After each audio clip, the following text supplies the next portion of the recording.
ओ माँ प्यारी माँ, माँ बच्चों की जहाँ होती है, किस्मत वाले होते हैं वो जिनके माँ होती है। ये जो दुनिया है वन है कांटों का, तू फुलवारी है। ओ माँ, ओ माँ, ओ माँ प्यारी माँ, दुखन लागी है माँ तेरी अखियाँ, रातों रात जागी है तू सोई नहीं बतियाँ, तेरी निंदिया पे हो अपनी निंदिया भी तूने वारी है। हो माँ, हो माँ, हो माँ प्यारी माँ। और एक बच्चा अपनी माँ से जब जुदा हो रहा है तो बच्चा भी रो रहा है, वो लाला भी रो रहे हैं, माँ भी रो रही है। सुबह हुई, अक्रूर जी ने अपना रथ सजा दिया और रथ जैसे ही सजाया अक्रूर जी ने, कन्हैया जी आकर विराजमान हो गए। नंद बाबा भी दो चार ग्वाले भी सा करके बैठे हुए हैं। और इधर देखिए जरा विचार करिए, सामने गोपिकाएं आ गई, गोपी रोने लगी, वाह कन्हैया वाह, तू मुझे छोड़ करके जाना चाहता है, ये तूने सोच कैसे लिया? अब किसके लिए मटुकिया में मैं माखन रोज जमाऊंगी, किसकी मुरली सुनने को मैं कुंजों में दौड़ी जाऊंगी। तुमने ही दिखलाई थी कान्हा राधा को जोगिन की लीला, अब कौन दिखाएगा मुझको मालिन मनिहारिन की लीला। और तुम मुझे छोड़ करके जाना चाहते हो। आपको पता है वो कन्हैया जिस दिन से ब्रजमंडल को छोड़ करके गए ना, ब्रजमंडल को जिस दिन से कन्हैया छोड़ करके गए और वहां जाकर के फिर कंस का वध किया और अपने देवकी वसुदेव पिताजी को मुक्त किया, उग्रसेन जी को मुक्त किया और नंद बाबा जी को भेज दिया, बोले जाओ वापस। नंद बाबा जी ने जब सुना कि वाह रे कन्हैया तू ये क्रिया करता है, तूने तो कहा था कि मैं परसों घर चलूंगा, घर वापस आ जाऊंगा और तू कहता है मुझसे जाओ। मानो नंद बाबा जी पछाड़ खा कर गिर पड़े थे। और ब्रजवासियों की यहाँ क्या हालत है, जिस दिन से कन्हैया ब्रजमंडल को छोड़ कर गए थे ना, उस दिन से ब्रजमंडल ब्रजवासी उसी मार्ग पर रोज बैठ करके कन्हैया की प्रतीक्षा करते हैं, सारे ब्रजवासी बैठकर और प्रतीक्षा करते हुए कहते हैं हमारो लाला आज आए रोएगो, आज लाला मेरो आए रोएगो, लाला मेरो कहो तो कि परसों आ जाऊंगो। और जब लाला उस दिन नहीं आते तो गोप वाला कहता भैया आज को थोड़ी ना कहो, माने परसों को कहो। फिर परसों बैठते हैं तो परसों भी लाला ना आयो तो दूसरे गोप वाला कहते हैं भैया आज ना कहो, वो तो परसों को कहो। और परसों परसों करते वर्षों बीत रहे हैं और लाला का आगमन नहीं हो रहा था। लाला मथुरा में है और भगवान की प्रतीक्षा यहाँ गोप ग्वाले कर रहे हैं, ब्रजवासी कर रहे हैं। और जानते हो मेरे भगवान ने अपने ब्रजवासियों की देखभाल के लिए, ब्रजवासियों को ज्ञान देने के लिए, ब्रजवासियों को समझाइए के लिए, गोपिकाओं को समझाने के लिए अपने उद्धव जी को भेजा था। तो उद्धव जी आए, वर्षों बाद उद्धव जी को भेजा।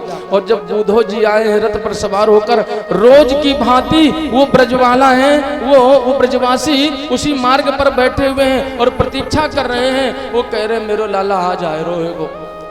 और थोड़ी देर में एक सुंदर सा रथ दौड़ता हुआ दिखाई पड़ा, रथ आता हुआ दिखाई पड़ा। जब रथ को देखा ध्यान से देख सुनिएगा। तो सारे ब्रजवासी बड़े प्रसन्न है गए। अरे भैया मधुमंगल, अरे देख बड़ी प्रसन्नता की बात है, हमारो लाला आए गयो। अरे मनसुखा देख तो सही, हमारो लाला इतनो निष्ठुर नाए है, हमारो लाला आए गयो। अरे सुबल, अरे तोस, अरे प्रबल, अरे सखा, अरे सारे सखाओं दौड़ो, देखो मेरो गोविंद आए गयो, मेरो लाला आए गयो। और सब दौड़े। उन सब में जानते हो, उन सब में एक मधुमंगल थे ना, सबसे परम मित्र थे हमारे कन्हैया को। मधुमंगल बोलो तुम सब जाओ लाला के दर्शन करने को, लाला से मिलने के लिए। हम नहीं जाएंगे। मनसुखा ने कही, चोरे लाला, इतने दिन के बाद हमारो कन्हैया आए रहे हो ब्रजमंडल में और तू कह रहे हो जाएंगे नहीं। अरे लाला को दर्शन कर लो चल करके, लाला से मिल लो चल करके। हाँ तो मधुमंगल कहते तो मैं लाला से नहीं मिलूंगा, बिल्कुल नहीं मिलूंगा। वो बड़ो कुपाटी है, बड़ो नटखट है, बड़ो झूठो है, बड़ो छली है। बाने हम तो कही थी कि मैं परसों आ जाऊंगा, वही परसों के बरसों लगाए दिए। मैं नहीं मिलने जाऊंगा, मैं झाड़ी में छुप करके बैठ जाऊंगा। और जब वही कन्हैया मेरे पास मुझको ढूंढते ढूंढते झाड़ी के पास मेरे पास आएगा और जब मेरे चरणों में अपना सिर रख करके मोते माफी मांगेगा और जब मैं उसको माफ करूंगा तब उसको गले से लगाऊंगा। और वो मधुमंगल झाड़ी के पीछे छुप करके चुपचाप बैठ गया, झाड़ी के पीछे बैठ गया। और इधर जैसे ही उद्धव जी आए, उद्धव जी को भेजा कन्हैया ने हाल खबर लेने के लिए। उद्धव जी आए, अब मानो उद्धव जी का रथ आगे आ गया, लेकिन ये क्या, ब्रजवालाओं ने देखा, ब्रजवासियों ने देखा, ये तो सामने भी कोई सैनिक लग रहा आए हुए हैं, द्वारपाल होंगे, मेरो लाला मथुरा गयो सो राजा है गयो है। तो देख रहे टकटकी लगा करके हमारो राजा कहाँ है, हमारो कन्हैया कहाँ है। लेकिन जैसे ही उस रथ का पर्दा हटा, पालकी से पर्दा हटा, उद्धव जी नीचे उतर करके आए। उद्धव जी ने कहा, हे सखाओं, कन्हैया ने मुझको भेजा है, कृष्ण नहीं आए हैं, मुझको भेजा है। और जानते हो जो झाड़ी के पीछे छुपा हुआ था ना मधुमंगल, वो दौड़ करके सबसे पहले सखाओं के आगे दौड़ करके मिलने के लिए, लाला से मिलने के लिए पहुंचा। मनसुखा ने पूछा, चौरे मधुमंगल, तू तो झाड़ियों के पीछे छुपा था, तू काहे को दौड़ के आ गयो? अरे बोली, गुस्सा हम बाद में होवेंगे, वर्षों बाद हमारो लाला आयो, बाकी पहले मिल तो ले में। और वहां पाया तो उद्धव जी है। उद्धव जी ने जैसे ही देखा, उद्धव जी की ज्ञान की पहली सीढ़ी खिसक गई। उद्धव जी ने पूछा, और गोपाओं ने कहा, ब्रजवासियों ने कहा, वाह रे कन्हैया, तुझे इतने दिनों बाद याद भी आई, तो तुझे मेरी याद भी आई, तो तूने अपने उद्धव जी को भेजा, अपने मित्र को भेजा। उद्धव जी ने कहा, ये बताओ बाबा जी का घर कहाँ है, नंद बाबा का घर कहाँ है? ब्रजवासी कहते हैं, सुनो उद्धव जी, नंद बाबा के यशोदा जी के घर को बताने की हमें आवश्यकता ना है। बोले, फिर मैं जाऊंगा कैसे नंद बाबा के घर? उनके रथ के बगल से उसी मार्ग से एक पानी का पनारा बह रहा था, एक जल का स्रोत बह रहा था। ब्रजवासियों ने कहा, ये जल देख रहे हो? हाँ हाँ हाँ, ये जल है। बोले, बस इसी जल का किनारा करते करते करते करते तुम चले जाओ और तुम्हें नंद बाबा जी का घर मिल जाएगा। और जो तुम ये पनारा देख रहे हो ना, ये कोई पानी का पनारा नहीं है, ये कोई नाला नहीं है जो इसमें कोई नाला बह रहा हो, पानी बह रहा हो। जब से गोविंद इस ब्रजमंडल को छोड़ कर गए हैं ना, जब से इस ब्रजमंडल को छोड़कर मेरे गोविंद गए हैं वर्षों से, तब से मेरे ब्रजवासियों ने इतना रुदन किया है। मेरे नंद बाबा, मेरी यशोदा मैया, मेरी राधा रानी जी ने इतना रोए हैं, इतना रोई है कि उनके आंसुओं की धार ये नाले के रूप में परिवर्तित तुम्हें दिखाई पड़ रही है। ये वही आंसुओं की धार है जिसे तुम पानी समझ रहे हो। बस इसी का किनारा करते करते चले जाओ। उद्धव जी की ज्ञान की सीढ़ी दूर होती जा रही है। उद्धव जी जैसे जैसे एक एक कदम बढ़ाते हैं, एक एक कदम बढ़ाते हैं, एक एक कदम बढ़ाते हैं, उद्धव जी का ज्ञान दूर होता जा रहा है। उद्धव जी कक्ष में पहुंचे, नंद बाबा को देखा। नंद बाबा चल नहीं पा रहे हैं। सखा कहते हैं, नंद बाबा ये जो ऐसे टेढ़े होकर चल रहे हैं, ऐसे लचक कर चल रहे हैं, वो कारण ये है जब से मेरा गोविंद इस ब्रजमंडल को छोड़ कर गया है, मेरे नंद बाबा जी ने अपने पैरों में पादुकाएं नहीं पहनी। इनके पैरों की जो ये एड़ियां है ना, ये फट चुकी हैं, ये फट विदीर्ण हो चुकी हैं। अब इनके पैरों से चला नहीं जाता है। यशोदा रानी जी थोड़ी देर में कक्ष में बैठी थी, तो ये मनसुखा दादा, मधुमंगल भैया, सभी लोग बोले, देखो देखो उद्धव भैया जी आए हैं, उद्धव भैया जी आए कह करके बोल रहे थे। तब तक यशोदा रानी जी एक कक्ष से निकल करके आई दौड़ी दौड़ी। अरे मनसुखा, तू हल्ला गुल्ला काहे को कर रहे हो है? तेने पतो ना है लाला बहुत देर से हमते माखर मांगे, कबहू रोटी मांगे, कबहू छाछ मांगे, कबहू गैया, कबहू चंदा मांगे, कबहू दुल्हन दुल्हनिया मांगे, और बार बार ऐसे नटखट करो। तो मैंने लाला को भी डांट करके सुलायो है।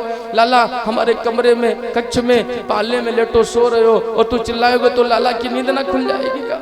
हाँ? मनसुखा बोलो लाला कहाँ है हमारो मैया? कच्छ में सोए रहो, कहाँ है?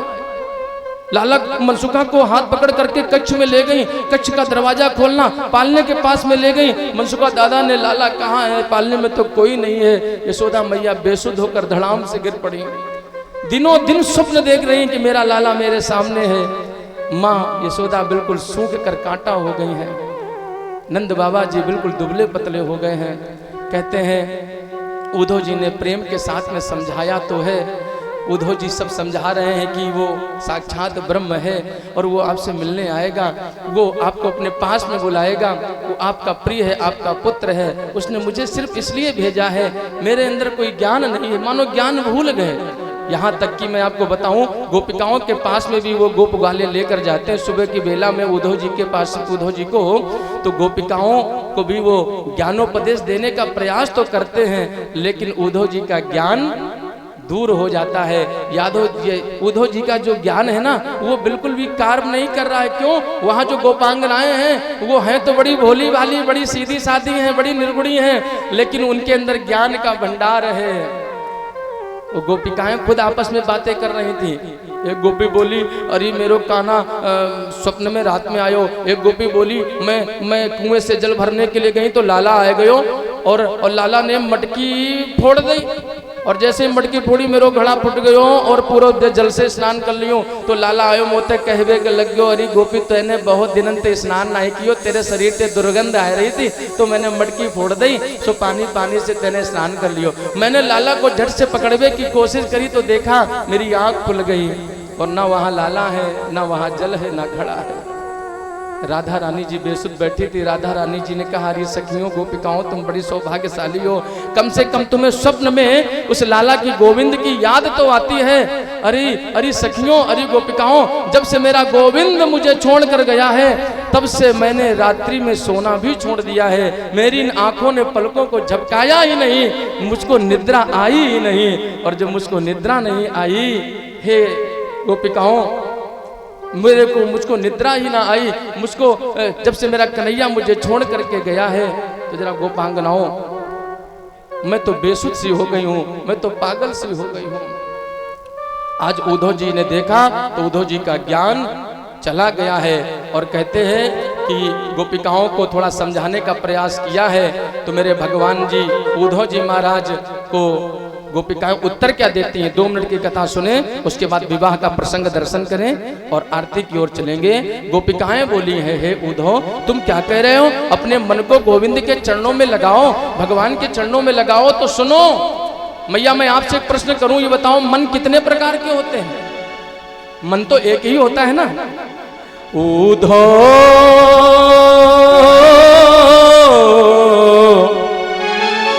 मन न भये 10-20,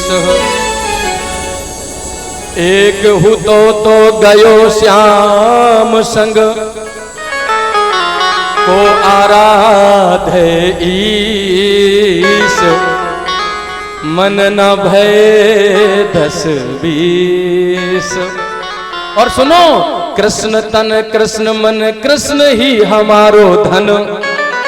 8 याम ऊधो हमें कृष्ण ही सो काम है। ऊधो तुम भय बोरे, और पाती लेके आए दौरे। और योग कौन जाने यहाँ रोम रोम श्याम है। बोलो गोविंद भगवान की। मैंने तो अपने कृष्ण से ही प्रेम किया है, वो मेरा गोविंद ही है। मैं सबसे प्रेम नहीं करती। सुनो, मैंने तो दिल केवल एक को दिया है। और देखो, मैं भी कहता हूँ प्रेम करना तो किसी एक से करना, प्रेम करनी बुरी बात नहीं है। हाँ, दिल प्रेम करो तो किसी एक को, दिल दो तो किसी एक को। ये कोई मंदिर का प्रसाद नहीं है जो बांट दो हर एक को। हाँ, ताली बजाओ ना। ये कोई मंदिर का प्रसाद थोड़ी नहीं कि दुनिया भर को बांटते घूमो, इनसे भी कर लो, उनसे भी कर लो, फलाने से सबसे कर लो। आज उद्धव जी ज्ञान की बात को सुन करके कहते हैं देविकाएं वो गोपांगनाएं इतनी रोई कि उद्धव जी ने वहां पर आंसुओं की धार बच ली। उद्धव जी ने गोता लगाया है और उद्धव जी गोता लगाने के बाद में बढ़िया चढ़ा दो। उद्धव जी ने गोता लगाया और उद्धव जी महाराज कहते हैं 7 महीने 6 महीने बाद फिर ब्रज से निकल करके मथुरा में पहुंचे हैं और भगवान श्री कृष्ण कन्हैया लाल जी का दर्शन किया और कन्हैया जी को सारी बात बताई और बोले बड़े निष्ठुर हो गए हो तुम, हाँ ये गोपांगनाएं ये ब्रजवासी तुमसे कितना प्रेम करते, परसों के कह के गए और बरसों लगा दिए। तो कन्हैया ने कहा उद्धव जी जरा नेत्र बंद करो, ध्यान से सुनना। उद्धव जी बोले जरा नेत्र बंद करो। उद्धव जी ने नेत्र बंद किया और फिर कन्हैया ने कहा उद्धव जी जरा नेत्र खोलो। और जैसे उद्धव जी ने नेत्र खोले तो देखा क्या है, सामने कन्हैया जी के बगल में राधा जी बैठी हैं, बगल में सारी गोपिकाएं बैठी हैं, गोपांगनाएं बैठी हैं, यशोदा मैया, नंद बाबा सभी बैठे हैं। कन्हैया ने कहा हे उद्धव जी तुम्हारे ज्ञान को दूर करने के लिए हमने तुम्हें ब्रज में भेजा था। ये ब्रजवासी तो मेरे प्राण हैं, मेरे बल्लभ हैं, ना मैं इनसे और ना ही इनको मैं कभी अपने जीवन से दूर नहीं कर सकता। ये मेरे प्राण हैं, मैं इनसे कभी दूर नहीं हो सकता। आपको पता है राधा आत्मा तो श्याम शरीर। राधा कौन है? मेरे भगवान की आत्मा, और शरीर है तो मेरे भगवान श्री कृष्ण है। कहीं कहीं शास्त्रों में तो ये तक उल्लेख आता है कि भगवान श्री कृष्ण ही राधा जी का स्वरूप है। राधा जी का स्वरूप यानी सुंदर से स्त्री बनकर के गए थे, वही राधा रानी जी बन गए थे, ऐसा भी स्वरूप आता है। और भी बहुत सुंदर सा वर्णन है। प्यारे भक्तों, यहाँ तो भगवान ने ये लीला करी और इधर जब कंस मार दिया गया था ना, तो कंस की पत्नी 2 थी। एक थी अस्थि प्राप्ति, रोते रोते जरासंध के पास में गई थी। जरासंध ने भगवान पर आक्रमण कर दिया था। 17 बार मेरे भगवान ने जरासंध को पराजित किया, 17 बार पराजित किया जरासंध को।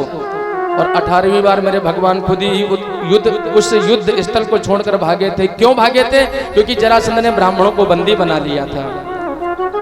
दाऊ जी ने कहा लाला तुम यहाँ से भागोगे तो लोग तुम्हें क्या कहेंगे, भगौड़ा कहेंगे। भगवान ने कहा स्वीकार है।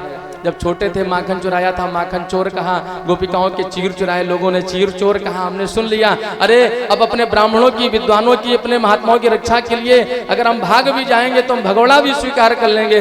भगवान का नाम पड़ गया रणछोड़। बोलो रणछोड़ भगवान की जय। भगवान जी पहाड़ पे जाकर छुप कर बैठे। जरासंध ने आग लगा दी। भगवान जी समुद्र में कूदे। समुद्र के भीतर भीतर ही द्वारकापुरी का निर्माण किया। भगवान ने पहला विवाह भगवान के बड़े भैया का सबसे पहले विवाह हुआ दाऊ जी का, दाऊ जी का, बलराम जी का। और किनके साथ हुआ?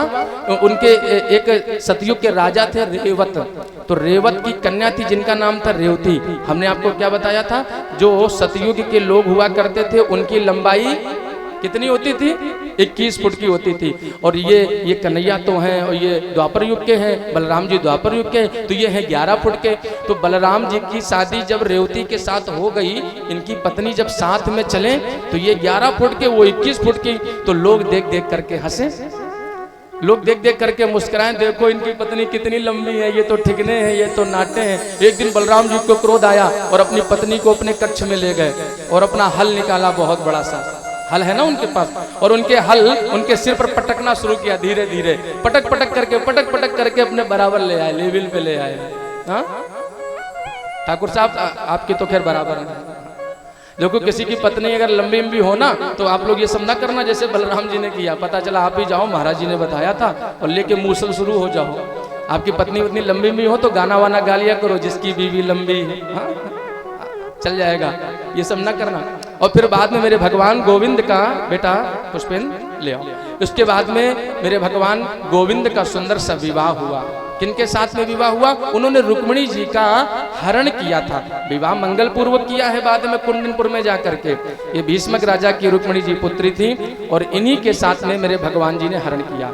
आइए भगवान की सुंदर सी झांकी का दर्शन और अच्छे से प्रसंग को सुनाऊंगा आपको। कल इस प्रसंग को लेकर चलूंगा। भगवान के सारे विवाहों की चर्चा, भगवान के परिवार की चर्चा, ये मैं आपको कल सुनाऊंगा। और कल सुदामा चरित्र भी होगा और कल कथा का अंतिम दिवस भी है। सभी मैयाओं से, सभी भक्तों से निवेदन, कदाचित आप इन 6-7 दिनों में कथाओं में नहीं आ पाए हैं, कोई बात नहीं, लेकिन अंतिम दिवस आप सभी भक्त लोग श्रद्धा भक्ति भाव के साथ में कथा रस में पधारेंगे तो आपको पूरी भागवत कथा का फल, जो सुदामा चरित्र सुन लेता है उसे पूरी भागवत कथा का फल प्राप्त हो जाता है। ताली बजाओ एक बार भक्ति भाव से। और आइए भगवान श्री रुक्मिणी मंगल का सुंदर सा दर्शन करते हुए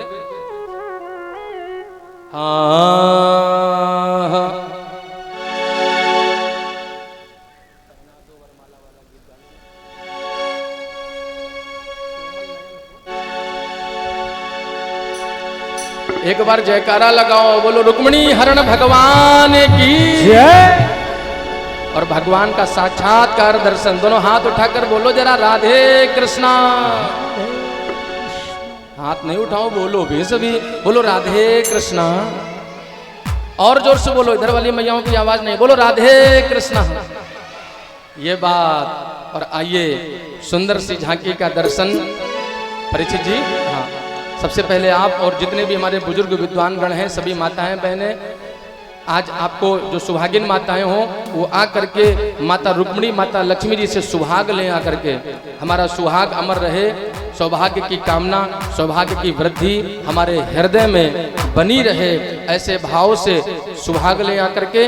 और एक एक करके आकर के पंडित जी जल रखो आगे, जल करके और प्रणाम करेंगी और सिंदूर लगाएंगी चरणों में, ज्यादा माथे में नहीं लगाएंगे, चरणों में सिंदूर लगा करके वो रोली, वो सिंदूर अपनी मांग में भी आप माताएं लोग लगाएंगी। और ये बहनें भी आए हमारी, ये भी सभी पूजन करेंगे, हमें अच्छे वर की प्राप्ति हो, कन्हैया जैसे वर की प्राप्ति हो, कृष्ण हमें मिले, इस भाव से। राधे श्याम भैया आ जाएं जोड़े सहित। और सभी लोग एक एक करके बारी बारी करके पहले पंडित जी बेटा पहले मेरे भगवान जी का विवाह संपन्न कराओ। नारायणम खड़े हो जाओ भगवान जी दोनों लोग। नारायणं नमस्कृत्य नरं चैव नरोत्तमं देवीं भगवतीं व्यासं ततो जयम्। अरे आप लोगों से नहीं कह रहे खड़े होने के, बैठिए बैठिए। आप लोग एक एक करके खड़े होइएगा, एक एक करके खड़ी होइएगा। हाँ, पहले भगवान जी हाँ सुंदर से वरमाला पहनाएंगे। पहले रुक्मिणी मैया आप जी पहनाइए। श्री रघुवर कोमल कमल नयन को पहनावो जयमाला, पहनावो जयमाला। एक एक करके मैया लोग उठ के आएंगी। और अगर आप कुछ अस्त्र वस्त्र लाई हो, सुहाग सामग्री, तो उनकी झोली में डालिएगा, नहीं लाई हो तो सभी लोग पैर पूछ करके बैठ जाइएगा, ठीक है। श्री रघुवर कोमल कमल नयन को जय हो पहनाओ जयमाला, पहनाओ जयमाला। हरि बोल। ताली बजा के सभी लोग भाव से मगन हो जाइए।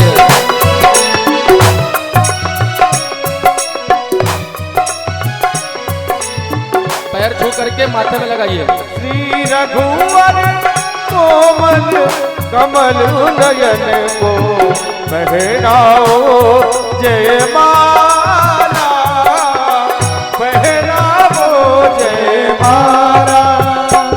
ये पुण्य मुहूर्त स्वर्णिम अवसर, ये पुण्य मुहूर्त स्वर्णिम अवसर फिर नहीं आने वाला हो, पहनाओ जयमाला।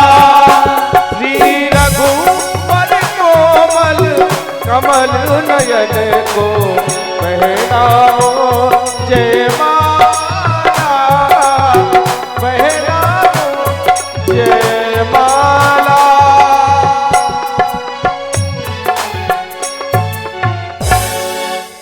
अरे आओ मेरी सखियों मुझे मेहंदी लगा दो। जब रुक्मिणी जी का विवाह होने लगा ना तो सखियों को बुलाया, आओ और मेरा 16 श्रृंगार करो। रुक्मिणी जी कहती हैं सखियों से, हाँ मेहंदी लगा दो मुझे ऐसी सजा दो। हाँ मुझे श्याम सुंदर की दुल्हन बना दो, मुझे श्याम सुंदर की दुल्हन बना दो। अरे ताली बजा के जरा, और एक एक करके जल्दी जल्दी उठ के आओ और सभी लोग पूजन करो आकर के अपनी रुक्मिणी जी का, और सुहाग मांगो, हे माँ हमारा सुहाग अमर हो, कन्हैया की कृपा प्राप्त करो। ओ मुझे श्याम सुंदर की दुल्हन बना दो, मुझे श्याम। आओ मेरी सखियों मुझे मेहंदी लगा दो, आओ मेरी सखियों मुझे मेहंदी लगा दो, मेहंदी लगा दो मुझे ऐसी सजा दो, मेहंदी लगा दो मुझे ऐसी सजा दो।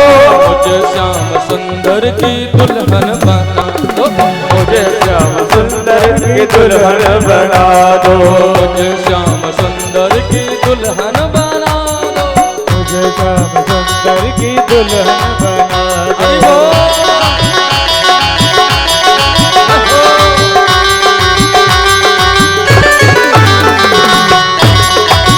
एक साथ ताली बजाकर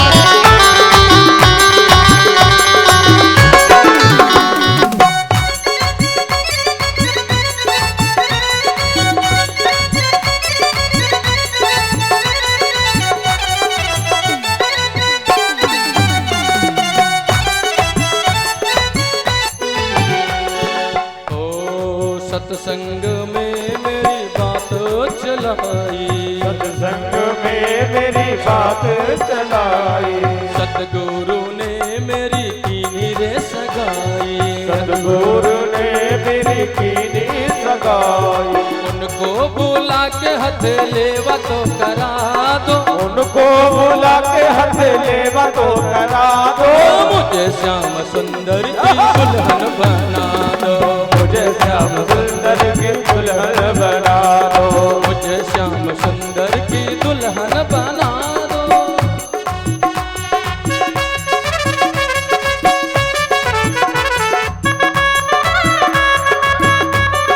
जय हो, क्या बात है।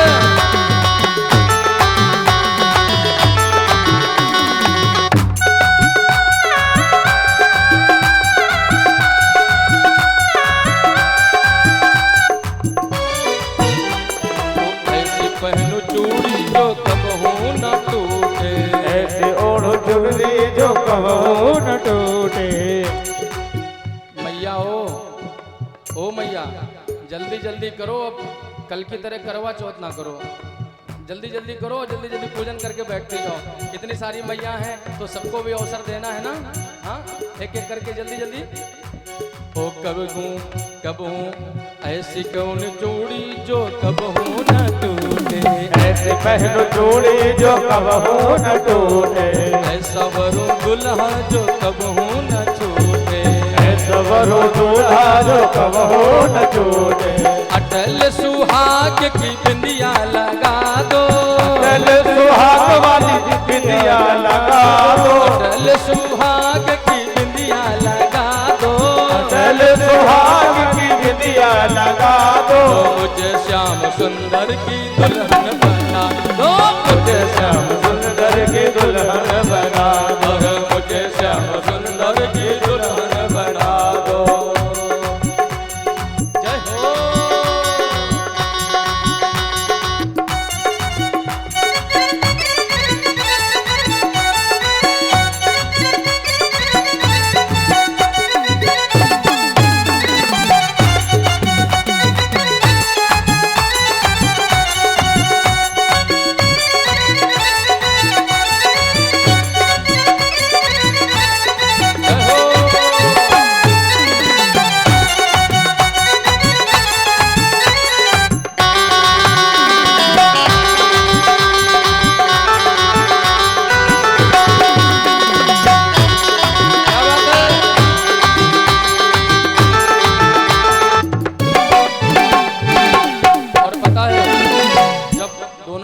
होने लगा, भगवान जी की सुंदर सी बारात जाने लगी, तो मेरे कन्हैया जी मनी मन मुस्कुरा रहे हैं, हाँ क्योंकि लड्डू फूट रहे हैं ना।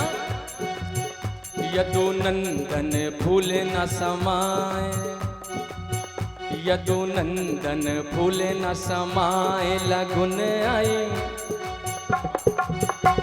लगुन आई हरे, लगुन आई हरे हरे, लगुन आई हरे हरे, लगुन आई मेरे अंगना यदु नंदन।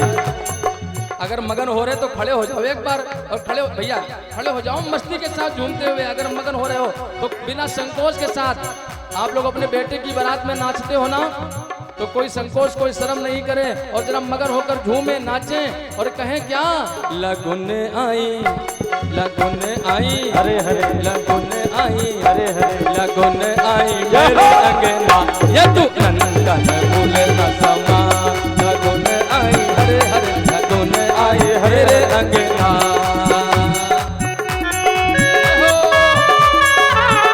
जल्दी जल्दी सभी लोग,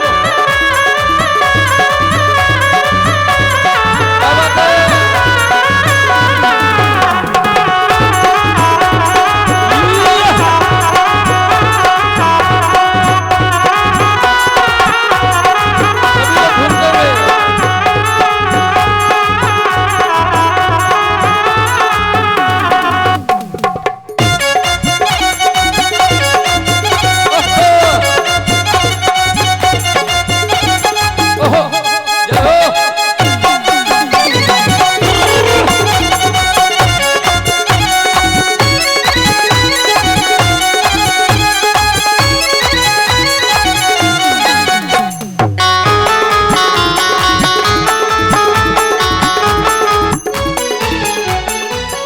सज गई नंदी सज गए सबरी बारात,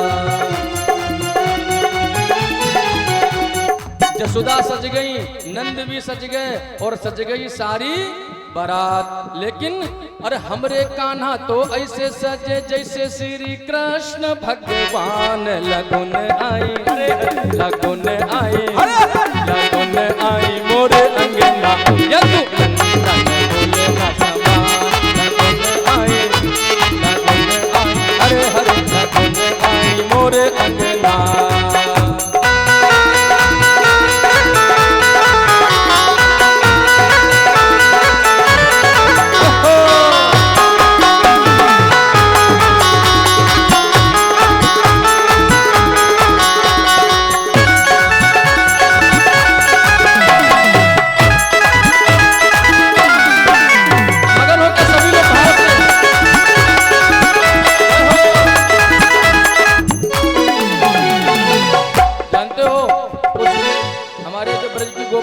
कहती थी ना, तो कभी कभी ये गीत गाया करती थी, कहती थी, सारे ग्वालों की कर दो शादी, सारे ग्वालों की कर दो शादी, बस श्याम को कंवारा रखना, मेरे श्याम को कंवारा रखना, श्याम को कंवारा रखना, मेरे श्याम को कंवारा रखना।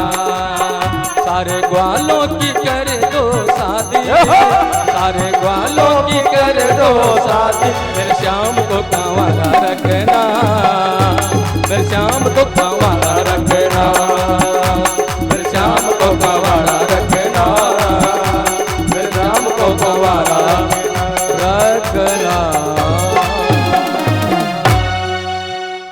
बोलिए रुक्मिणी मंगल भगवान की जय हो।